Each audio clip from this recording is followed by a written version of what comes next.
ভয়াবহ বন্যায় বিপর্যস্ত হয়ে পড়েছে বৃহৎ মুসলিম দেশ ইন্দোনেশিয়া। দেশটিতে ভারী বৃষ্টিপাতে সৃষ্ট বন্যা এবং ভূমিধসে হাজারো মানুষ নিহত হয়েছে। ধসে পড়েছে বাড়িঘর এবং নিশ্চিহ্ন হয়ে গেছে রাস্তাঘাট। এছাড়া ব্যাপক পরিমাণে গাছ উপড়ে পড়ায় অনেক স্থানে প্রবেশ করতে বেগ পেতে হচ্ছে।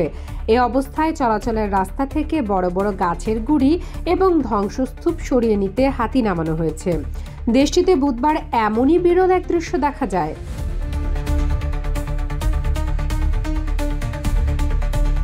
ইন্দোনেশিয়ার বেসরকারি সংবাদ মাধ্যম কম্পাস টেলিভিশনের প্রতিবেদনে বলা হয়েছে, দেশটির প্রাকৃতিক সম্পদ সংরক্ষণ সংস্থা BKSDA আচেহ প্রদেশের উত্তর পশ্চিমাঞ্চলীয় এলাকা সুমাত্রা দ্বীপে 4টি হাতি পাঠিয়েছেন।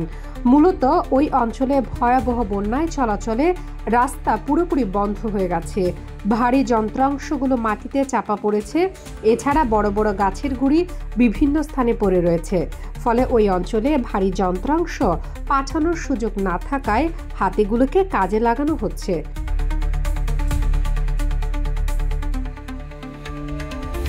দেশটির জাতীয় দুর্যোগ ব্যবস্থাপনা সংস্থা জানিয়েছে, দ্বীপরাষ্ট্র ইন্দোনেশিয়াতে ভয়াবহ বন্যায় 32 লাখ মানুষ ক্ষতিগ্রস্ত হয়েছে। এছাড়া বাস্তুহারা হয়েছেন আরও 10 লাখ মানুষ। সম্প্রতি বন্যা পরিস্থিতি কিছুটা উন্নতি হওয়ার পর এসব বাস্তুহারাদের উত্তর এবং পশ্চিম সুমাত্রা সহ আচেহ অঞ্চলে স্থানান্তর করা হচ্ছে। ওইদিকে ইন্দোনেশিয়াতে ভয়াবহ বন্যার কারণে সহমর্মিতা প্রকাশ করেছে চীন।